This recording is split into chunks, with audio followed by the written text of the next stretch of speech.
Hello, so I'm here today. I've kept it really simple with the setup. I'm just gonna have a bit of a chat today.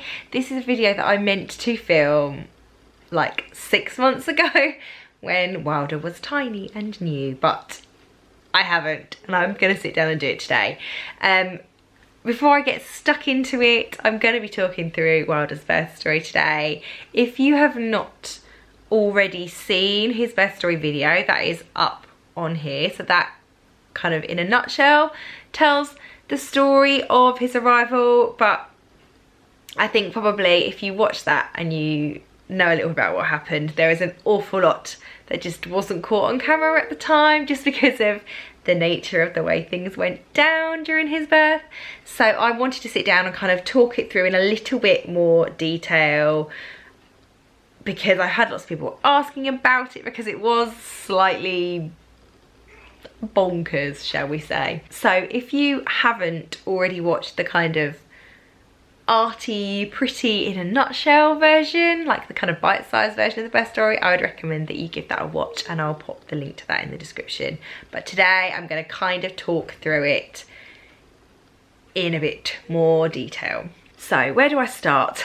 His due date was actually the 3rd of May. So when I went into labour, I was still only 38 weeks pregnant. I was not expecting a baby to arrive anytime soon. Now my previous 3 were kind of a day or a couple of days early, so I was thinking that I was going to be round about my due date. So a couple of weeks, obviously like a week and a half before my due date, I had booked in to have my hair done, because I've done this with all of them, and it's kind of been my joke that I have kind of said to the bump, you're not allowed to come till mummy's had her roots done, like mummy needs to get her hair sorted before she can go into labour. And I've kind of joked about it every single time, and every single time booking that appointment has been like this real kind of toss up for me about, you want to kind of get it as close to the due date as possible, but not so close that you end up missing it. But anyway, I went and had my hair done, and I obviously had sat for a few hours having my hair kind of coloured and cut and styled, and had sort of some chilled out time. Anyway, as they were finishing my hair appointment, it was raining. Sod's law, isn't it really? So they spent all this time like making my hair look all pretty, and it was raining. So when I left the hairdressers, I may have broken into a jog, a little run, because I didn't really particularly want to get wet. I also knew that my car parking was about to run out of time, and I needed to get back to the car. So I kind of did a little bit of, well as anybody can run or jog when they are in the 9th month of pregnancy. So I kind of did a little like skippity jog thing to the car. I rung Rich, and I had a bit of a moan because as I was getting back in the car, and I said, you know what, this is the first day I feel like I'm done now. Like I feel really fed up. Like up until now I felt fine, but today I'm fed up. I'm on my way home, 10 minutes away. I knew that he was kind of holding down the fort here, and he was making the kids dinner. So I kind of started the car and I got going. Now bearing in mind where I parked my car was probably about 10 minutes away from our house. It was rush hour traffic though, so it was slightly busier than it would be normally. But anyway, I got in the car and I was driving down the road, and I had a pain in my stomach, my lower stomach, and I thought to myself, oh damn it, that's why I've done that running, I've overdone it, I'm going to be paying the price for that tonight. Just wanted to get home, carried on driving, a little bit further along the road, had another pain. Thought to myself that they felt quite crampy, and that they didn't feel like Braxton Hicks that I'd had before. As a little bit of a backstory, with my other 3 children, my waters went first. That was my first sign of labour. So my waters went, and then with Dylan and Evelyn, the contractions sort of started straight away, and with Quinn, they started a couple of hours later. So I have never actually felt contractions without my waters having gone, and they're obviously a lot more intense after your waters have gone. So I've kind of always gone straight in with like the really intense contractions. So I kind of thought that maybe it was just really bad Braxton Hicks, or maybe it was like a little bit of a practice contraction or something, but I didn't at that moment think it was anything. Got home, walked in the door, Rich asked if I was alright. He said, you don't look are you all right? And I said, honestly, do you know what? I don't actually feel quite right. I just feel a bit sicky and a bit weak and a bit weird. I'm just going to go and sit down for a bit. He was finishing off dinner with the kids, so I came and sat in here, and I had another pain that was really kind of crampy and uncomfortable. And then I went back into the kitchen and I had another one, and I was at this point starting to wonder whether there was a little bit of a pattern to it. But obviously thinking in my head, still quite early. This isn't like any of my other labours have gone. I was honestly expecting my waters to go first, because they basically give me the impression that that is the way that I labour, because that's what's happened with the other 3. Anyway, Rich kind of cracked on with like tea and bath and bed, and I went upstairs because I wanted to say goodnight to all the kids, and I literally was having to stop in my tracks to breathe through the contractions because they were quite painful. At which point we sort of got everybody to bed and we came downstairs, and it was about 10 past 20 past 7, and I said to Rich, I am not sure whether this might be the real deal. So I rang my mum because I wanted to have her kind of ready, because she was coming to do childcare when I did eventually go into labour, and I said, I don't really know if it's anything. It might just be, you know, like just Braxton Hicks, but I am kind of having some contractions and they do seem to be kind of getting a bit more intense. And with this being a 4th baby, and Quinn's labour was recorded as being like half an hour, 45 minutes or something stupid from like active labour to her being born, they had warned me all along, once you start thinking this is the real thing, you need to make your way to hospital, because there is a real chance you're going to have this baby like in the car if you're not careful. Anyway, so I kind of rang my mum and sort of said, you know, just don't have a glass of wine or anything tonight when you sat down to watch the telly. So we probably watched the television for about, not very long really, maybe half an hour or so before I started thinking, no, that we're definitely getting into a pattern here, they're getting more intense. I was bouncing my birthing ball, and I rang the hospital. Now, all my antenatal care was done at our midwife-led unit, which is very, very local to us. But I had decided that I wanted to have the baby at the main labour ward, which is a little bit further away. So obviously they're all the same health trust, so they share all the information, but obviously they didn't know me quite as well as the people that had done my antenatal care.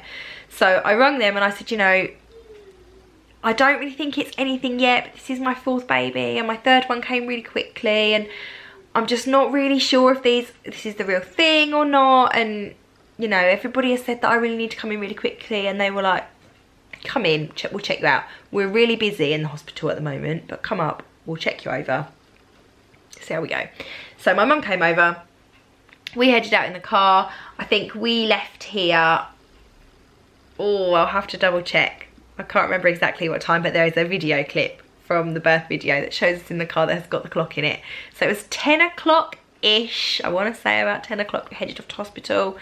We got there and I was having a tough time. When we walked towards the labour ward, I was having to kind of stop and breathe and stop and breathe. And I went in and they checked me over.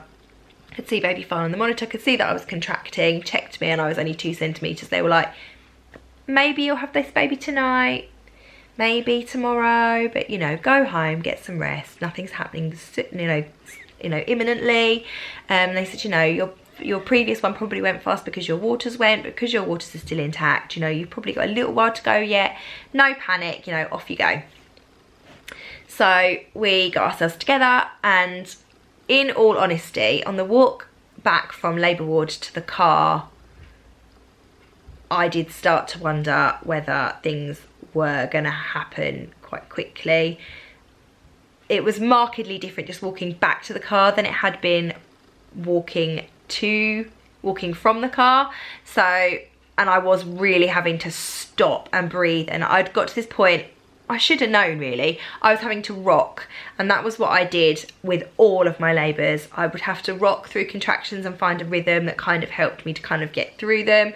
Got back in the car and I don't think I said a word to Rich the entire way home. I was breathing and gripping onto the edges of the car seat the entire way home. Funnily enough, we have to pass the small midwife-led unit on our way home from this other hospital, and there was this brief moment where I did think, about asking Rich to pull in there instead, because I just wasn't sure that they were right at the hospital to have sent me home. But you trust professionals, don't you? They had told me, you're only 2 centimetres, nothing is going to happen imminently, like off you go home. Walked through the door. My mum was massively surprised to see us, had thought that that was going to be it. She was going to get a phone call in a few hours with a baby. So we walked through the door and I couldn't even really speak to her. Rich explained to her what had happened, and my mum was obviously doubtful that this was the right decision as well. I was like, you know, are you sure that she should have been sent home? And I said I was just going to go to bed and try and get some rest, because that is what they had told me at hospital I should do, and I was going to follow instructions. So we went upstairs, I lay down on the bed, Rich was laid down on the bed next to me. I had this one really bad contraction that was really painful, and I've had that telltale like noise that I think probably midwives would tell you, they know what that means. But I was just like, didn't really know what was going on. I was like, I feel like I need the toilet, I feel like maybe I need to go for a poo. I'm just gonna go in the ensuite. And I sat down and I sort of had this really intense pain while I was sat on the toilet, and I knew from having the others that sometimes pushing back against the contraction helps. So I gave this slight like push. It's really hard to explain unless you've giving birth to a baby about pushing back against the contraction, but it was contracting, and like pushing against it I felt like was going to give me this little bit of relief. So as I was sat on the toilet, I pushed back against this contraction. Bear in mind I had one when I went to bed, then I was sat on the toilet, I had this other one. I did this sort of push back against it, and my waters went straight away in the toilet, buckets of water. Rich could hear my waters from the other room and kind of said to me, Lucy, is everything okay? I had another contraction and basically said to him, you need to ring the midwife-led unit, not the hospital, the midwife-led unit, because they had warned me that if I was in any doubt that I was going to make it to hospital, I needed to ring them, because they would be able to get somebody here sooner than if I rung 999 or if I rung the main hospital. So Rich rung them. Sorry, my battery ran out, too much chattering. Anyway, yeah, I don't think that when Rich rung the hospital that he realised quite what was happening, but I did. I knew at that moment in time that we weren't going anywhere, and that I was not going there was just no way I was going to make it down the stairs at that point, let alone into a car. There was just no way I was going to make it to hospital in time.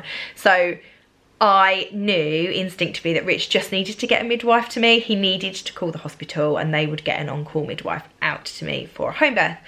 So I told him to ring them, and I could hear this conversation going on, and I was still sat on the toilet. So I'd had this bad contraction, my waters had gone, and while he was on the phone I had another contraction that I was still sat on the toilet, and the midwife was asking Rich whether the waters were clear or not. And he came over to try and sort of move me off the toilet. I'm guessing that he wanted to check the waters for them. And I can remember kind of shouting at him and telling him that he needed to just not touch me for a minute, and I would tell him in a second. So I kind of got through that contraction and looked down, and I could see that the waters are clear. So I sort of shouted this information through. And I needed to kind of move. So as soon as that contraction finished, I kind of put myself onto the floor and I crawled across from our toilet and kind of leant across to where our bed is, because we were got an ensuite, so I was in there, and I kind of crawled this tiny little bit, and then I just leant my arms on the side of the bed with my head on the bed, and I could hear Rich talking to the midwife, because I wasn't having like a contraction at that point, but I'd reached that point where I was in pain even when I wasn't contracting. And then I obviously had another contraction, and obviously they talk, don't they, about how midwives just know from the sounds that women make where they are. And I heard the midwife say to Rich, have you got plenty of nice clean towels? And Rich says that is the moment where he knew that he wasn't going anywhere. I still don't think he knew at that point that he was going to be doing it, but I think that he knew at that point that we were going to be staying at home. Then sort of in between, Rich kind of put the phone on the bed while he went to get towels, and they had it on hands-free, and the midwife said, you know, how was I feeling? Did I feel okay? And I can remember just saying to her, I feel like I need to push. The baby is right there. And she kind of was so calm and amazing and said, it's okay, Lucy, it's absolutely fine. We've got help on their way to you. You just need to trust your body.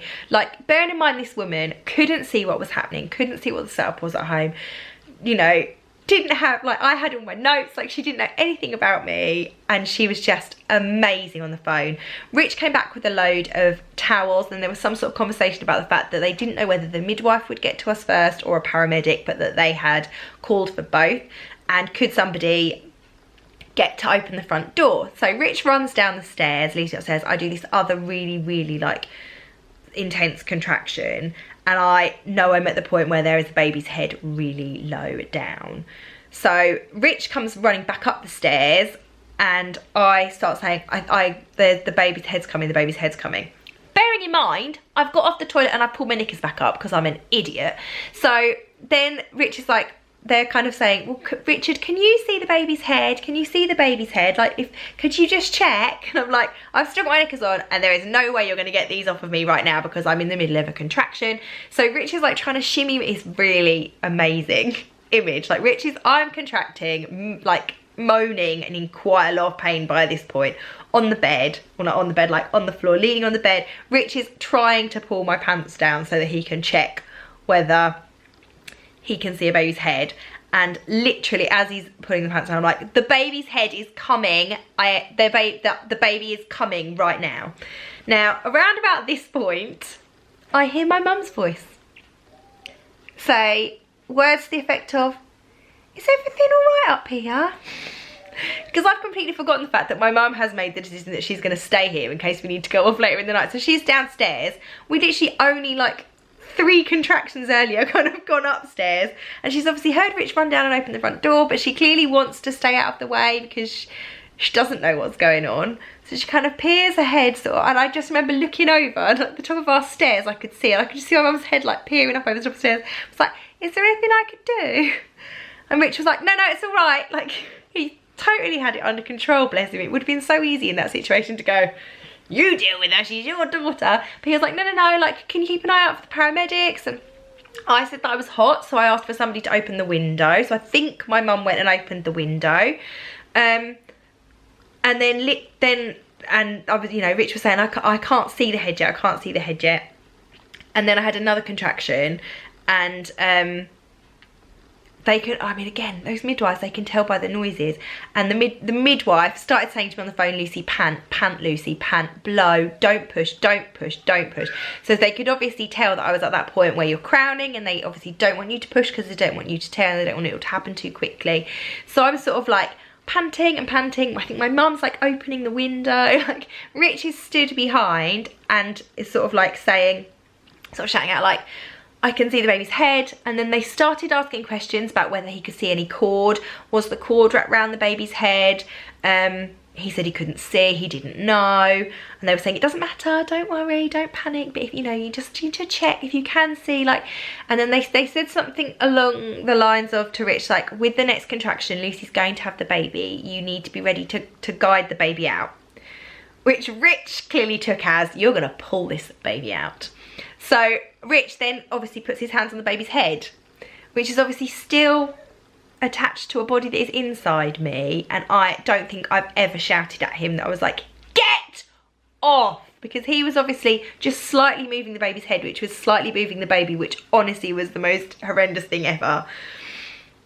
And then sure enough, next contraction, somewhere in between, like, Rich has like thrown every single towel that we own underneath me onto the floor to try and save the carpet. Side note, didn't save the carpet. But yeah, he's like throwing all these like towels under, and in the next contraction he was born. And I was sort of still on all fours, so he'd sort of fallen down. Rich obviously like caught him. I mean, literally, like, it's a bit of a joke, isn't it? Like, Dad, did you catch the baby? He literally caught his baby son.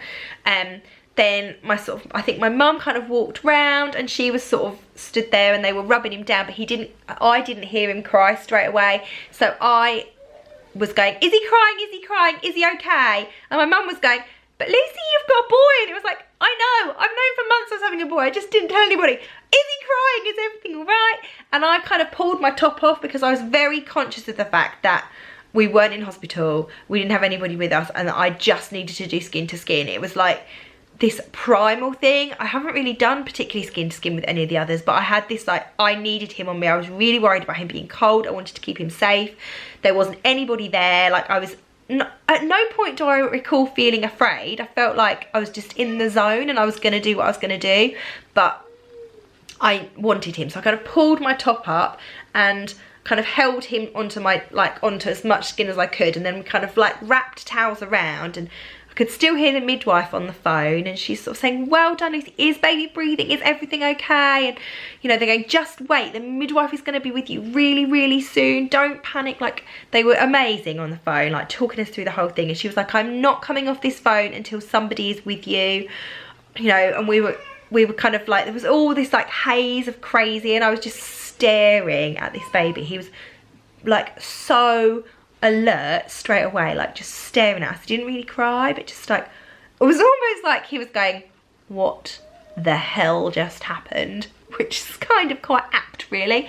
So I was kind of sort of sat holding this baby, like curled up on the floor in this like nest of towels, like basically every towel we own. I basically have no towels left now because Rich decided that they should all be incinerated afterwards. But yeah, so I'm like wrapped up with this baby, and then literally probably about 5, could have even been 10 minutes past, it happened like that quickly from when I'd got home. The paramedics arrived and they came up the stairs, you know, they were like running up the stairs all kind of like ready for action because they obviously knew they were being called out to a home birth, and they were saying, is the midwife here yet? Is the midwife here yet? And I don't know if it was, I can't remember if it was Rich or my mum saying, midwife's not here yet, but the baby's here. And you could see like the relief on their faces of like, thank God we're not going to be delivering a baby. And all that we've really got to do now is just look after this woman and this baby until the midwife gets here and we can like hand over responsibility. So they kind of had me with like that clip monitor on. They were just checking that baby looked okay and that he was breathing, and they could tell that he was. And then they just kind of like didn't really know what to do until the midwife arrived. The midwife that came, if I could have chosen a midwife from all the midwives that I've met through all of my years, like going up to that hospital, it was her. She was the lady that booked me in for my 4th pregnancy and talked about how, you know, I was such a lovely, boring pregnant person because like I find pregnancy very easy and I generally don't have any issues. I am very boring from a kind of antenatal perspective. There's not really anything interesting about me. And her sort of joking about the fact I was going to pop this baby out, and she'd been the one that had told me repeatedly that I needed to prepare for the fact that this baby was going to come quickly. And she walked in the door and she recognised me. She's this lovely Irish lady and she's got like just such a lovely way about her, and she kind of came in and she just took control of the whole thing, and sort of she just couldn't keep telling Rich enough how amazing he was, that he'd like deliver this baby, and telling me how clever I was, that I'd done all this without any pain relief.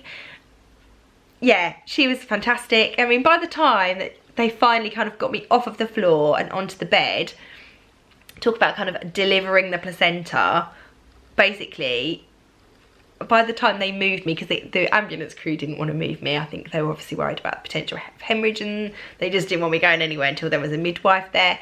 So I didn't get up on the bed until probably half an hour after he was born, and it was basically a case of they like gave the umbilical cord a bit of a tug and the placenta kind of came straight away, because there was such a long gap between him being born and them even attempting to deliver the placenta. So yeah, that kind of all happened, and then we did make the decision to transfer into hospital because as things had happened so quickly, I did need some stitches, unfortunately. And they basically said, you can have them at home or you can go into hospital and then we can give you better pain relief. And I was like, I'll go to hospital with the better pain relief, thank you, because I've just had a baby without so much as the paracetamol. I feel like I probably need good pain relief for the stitches.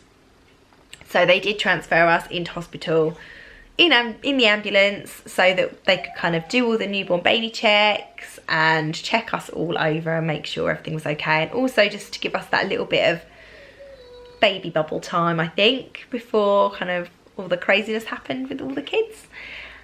And then I think probably the video that I've done picks up where I'll leave off here, because I think that's basically the crux of the story. I did start saying, I can remember sitting on the bed upstairs, holding this new baby, like waiting while they were they obviously had to do all sorts of different checks and things before we could go anywhere. I think it was he was probably about an hour old before we went anywhere. And I can remember saying to Rich, this baby's our wild card, talk about a wild arrival. Kind of joked about that. We kind of joke about the fact that that kid picked his own name. Sorry, somebody decided they probably wanted to come and join in with the last bit. Didn't you? Did you decide you want to come and join in? You're our little wild card, aren't you? Look at you with this cheeky face. You're a cheeky monkey, aren't you? You gave Mummy and Daddy some fun, didn't you? The only other sort of really funny story that I remember from his birth is the fact that somewhere between the ambulance drivers, between him being born and the ambulance arriving, I suddenly said, what time was he born at? And this was probably in the very, very early hours of the 26th. And we suddenly realised that nobody had thought to look at the clock and that he would have been born very close to midnight and that we didn't know what side of midnight he'd been born. And there was this like, oh my God, we don't know when his birthday is. What are we going to do? And even when the midwife arrived with us, she said that she was like, well, I don't know. She said, hopefully the midwife that you were on the phone to will have written it down. And sure enough, when we got to hospital, there was this scrappy bit of notepaper that had been left on the top where the midwife had written down what was happening during our phone conversation. So she'd written down, you know, what time that the call had happened, what time Rich had obviously given a like, rough time frame of like when my waters had gone, when the baby's head had been born, and when the baby had been delivered, and she had written it down, and it was at 11:52. So we did know that you were born on the 25th rather than the 26th. You've got a great big fistful of my hair now. Kind of hurts me. But yeah, I'm going to leave it there because I really feel like I've waffled on long enough and this video is ridiculously long. Ow! Yeah, this video is ridiculously long, but that is the story of little Wilder Heath's arrival, your little wild arrival. Hey mate, I hope you enjoyed listening. I absolutely love watching videos like this, people's birth stories, so I'm really excited to be sharing mine. And one day I'm going to make you watch this back and hear all the trouble that you put Mummy and Daddy through. Anyway, I will see you again for another video very, very soon. Thanks so much for watching. Bye! Are you cheeky? Are you a cheeky? Cheeky, cheeky, cheeky, cheeky, cheeky, cheeky, cheeky, cheeky, cheeky, cheeky, cheeky.